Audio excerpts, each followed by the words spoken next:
Hey, what is going on, everyone? DimitriusMac here, folks, and welcome back to another episode of Real Talk. Now, for those of you who may be tuning in to this series for the very first time, let me go ahead and take a second to explain what this series is all about. Now, this series on my channel is one of the serious series, I know it's a tongue twister, on my channel. Normally, I'm a very out there type of person. I'm very outgoing and everything, and I'm very silly. I'm very goofy in all my videos. But this is the one series that I sit down and I talk to you guys seriously about things going on in my life, things going on in YouTube, just things going on in pop culture, just in general. And I sit down and I like to have the conversation with you folks. And this week, as you may have read in the title, or this month, I should say, I want to talk about branding and what it means. And I'm going to start off as a formality. I know most people know what a brand is, but just in case, I'm just going to go over it. So what is a brand? All right. So a brand is the TV in your living room. A brand is the type of car that you drive. A brand is this shirt right here. A brand is the camera I'm recording on. Okay. And essentially, you may think those are just all items, but it's actually the company behind those items who manufactures those items and who sells them for a profit. Or not in always cases a profit, but most of the time. So that is a brand. You know, the shoes that you're probably wearing, you know, the phone or laptop, some device that you're viewing this video on is essentially a brand. Now, what a lot of people don't know, as a matter of fact, folks, is that YouTube channels, even independent ones, are actually brands. Why? Well, the definition of a brand is a product that is manufactured by a company with a specific or unique name. Think of it like this. If you have an independent channel like a Jacksepticeye or Markiplier or PewDiePie or someone else in the gaming community or any independent creator here on YouTube, they themselves are a small business. The content that they produce is unique to them and unique to them only. Their videos that they output, that's their manufacturing. That's their way of manufacturing their product to the world that they earn a living off of. And that essentially makes them, their names, you know, and in many ways, a household brand, even though if it's just their like name, for instance. And one of the things that I really just want to talk to you guys folks about, and I'll get into it after I make some points here, is the choices and, you know, some of the hard things that you will probably end up having to do if you get a brand on. And this is for any aspect. This is not just for YouTube. This is for any aspect in life. The tough decisions that you have to look out for. And I believe that could lead to some scary instances in some cases. So the first thing I want to talk about is actually the movie Girls' Day, or actually not the movie in specific, but a specific plot, one of the plots in the movie actually. And without spoiling too much, just in case anybody was still thinking about seeing that movie, and plus this is not a Girls' Day trip review, or Girls' Trip review. I just want to say that the plot that really, one of the things in the plot that really stuck out to me is the scene in this movie where the main character, Ryan, who is actually a successful author, and her husband, Stuart, is actually a retired NFL player, and they have this whole, I think, podcast or whatever going on and talk show, and they get offered a large sum of money to actually host a cooking show together.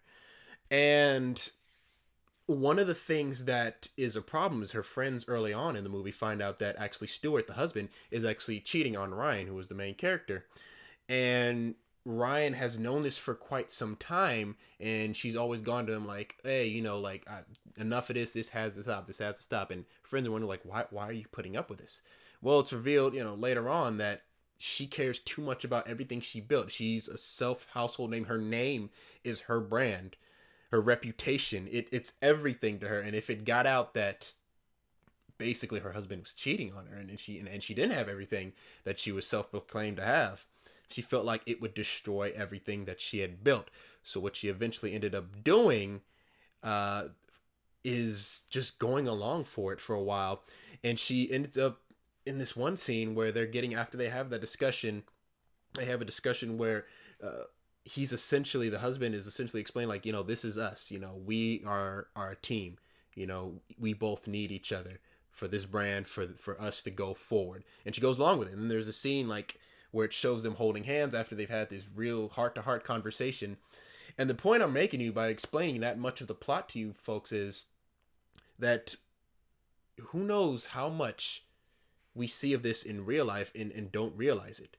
Because in the movie it showed them just, waving hands. They were on the red carpet and everything, and they were just waving to everybody like everything was fine. But really internally there was some horrible things that were going on in their relationship that Ryan was simply putting away because she valued her brand and her name and her reputation way too much, and she valued it over her happiness, essentially.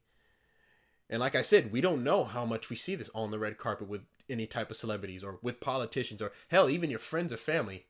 It may be a different scenario with something, but essentially it's all the same, where you value something and you put yourself in that scenario. And it's one of the things that really gets me down, because you never know. People can show you all the best parts of their life through pictures and through videos and through all of that type of stuff. But when are you really going to realize that, hey, something may not be right here? But I want to bring up another point. I actually want to bring up another fellow. Those of you may recognize this fellow right here. I'm sure a lot of you do. And he is Anthony Padilla. He used to be with Smosh. He now has his own independent channel.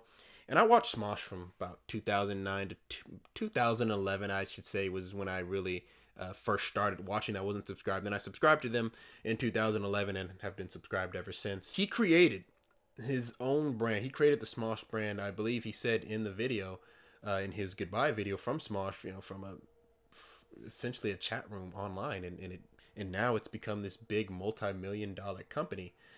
And he's even quoted saying himself that he had been thinking about leaving Smosh for a very long time, and that he had been thinking about moving on and starting independent because he just didn't feel comfortable at the company that he created. And a lot of you may be thinking, how is that possible? How could, you create this is everything you wanted. You created something from literally nothing, and it became everything that you could hope for. Well, when you get big enough, people are going to obviously try and talk to you to make, hey, we can make you a lot of money. And eventually Smosh did sell themselves. They sold the company, I guess, to I don't know the company they sold it to, but I just know they sold the company, and they've been under other types of management ever since. And also that gave up complete control of creative control. And giving up creative control can be hard, especially when you've been doing something for a long time. You've been doing this type of videos for a long time. You've been doing things your way with nobody saying no, or, hey, I think this would be better. And it's just a hunch, but I'm pretty sure that's what happened to him. Is eventually his video started getting, his video ideas started getting shut down. He started getting, pushed back, like, hey, like we like this idea, but hey, what if we add this in as well? And I think I think he can only take so much, and God knows how many years he put up with this, how long he was feeling like this. He still had friends there. It wasn't anything to do with the people. It just felt like he had lost control of the brand that he had created with him and his best friend. And I think he may be feeling some regret for him. I'm not going to speak for the guy at all, but I think he may be feeling some type of regret because he feels like maybe if he had handled things differently, maybe he wouldn't have had to left. I don't know. But it just brings back to another point that you got to be careful with these brands and what you do with them and how much you put into them and how much you value them versus how much you value your own life. And the last thing I just want to leave you off here with, folks, is whenever, and I hope this comes out better than it sounds in my head right now, but whenever we lose somebody in the film industry, whenever we lose somebody in the music industry, in the whatever, a celebrity of some type of sort, we always wonder why that person had it all. They had millions of fans, they had millions of dollars, they had it all. They had, everything that they could possibly imagine, right? Well, obviously not. And I'm talking about the people who unfortunately take their own lives. And I guess the most recent addition to that list would be Chester Bennington of Linkin Park. But the things that I've talked to here about today, Girls Trip, Anthony Padilla, and Chester Bennington, they all have one thing in common. And that is the smoke screen that at one point they were all living, or that they were all connected somehow. and they were living lives, and all of a sudden, boom, you know, they hit you with some type of realization. You're like, wow, I never realized that there was this. Whether it was Chester Bennington unfortunately taking his own life, whether it was Anthony's surprise leave from Smosh, or whether it was the one of the plot twists in the movie Girls Trip. It's all something that kind of hits you and you would never expect, and you would always think that, hey, everything is fine. Why would anything be wrong? And it brings me back to my point and what I think could be a key factor in all of those things, although I won't even begin to speculate what Chester was going through to take his own life. I'm not going to go there. I'm not going to go and try and assume to know what he was thinking, or to try and assume to know what his personal life was like for him to make that decision. But I will say this, and I will speak on the matter of brands and everything. I think brands are a very, very tricky thing, because you invest a lot. And if it's a unique brand that's to your own thing, if it's something that you create yourself from scratch, you're going to be absolutely proud if it takes off, if somebody wants to invest in it, if somebody wants to pick it up, if somebody wants to turn it into a company, you know? And I think you just have to watch out for that. I think if you invest more than anything into that brand than into anybody else in your life, even yourself, I think eventually you're going to pay for it. And I don't mean that in any way, shape, or form thinking that to the point that where you're going to take your life or anything like that.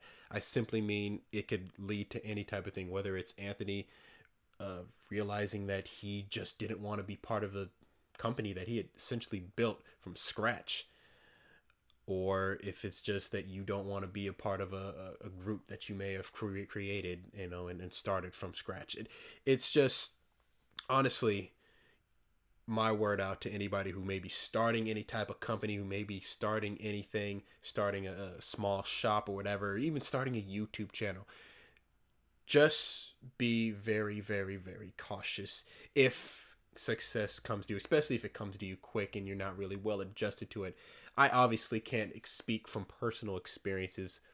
Why? Because obviously I don't have a brand of my own that is super successful and that is doing, you know, bringing me income, bringing me anything types of money or anything like that. But I can just speak from observance, from observing these things and observing what, you know, they may have in common. And what I feel like, and I could be wrong about this, but what I feel like connects all these things are the brands.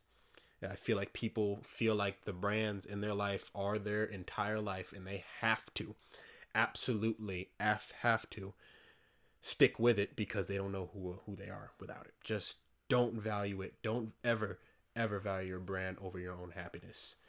It's just not worth it. It's just not worth it. But that is just my opinion on it, folks. You're welcome to your own opinion. In fact, you're welcome to let me know what you thought of this video and what you think of this topic. What do you think about the things that I discussed here today? I'd love to know your opinion on it, folks. That is it for this episode of Real Talk. Real Talk premieres once every month. And you can check out previous episodes in the description below. I'm going to leave a link. And also at the end of this video, there will be a link to 2 previous episodes, folks. And with that being said, folks, I will see you all in the next video. Until then, I'm DimitriusMac, and I am out. Peace.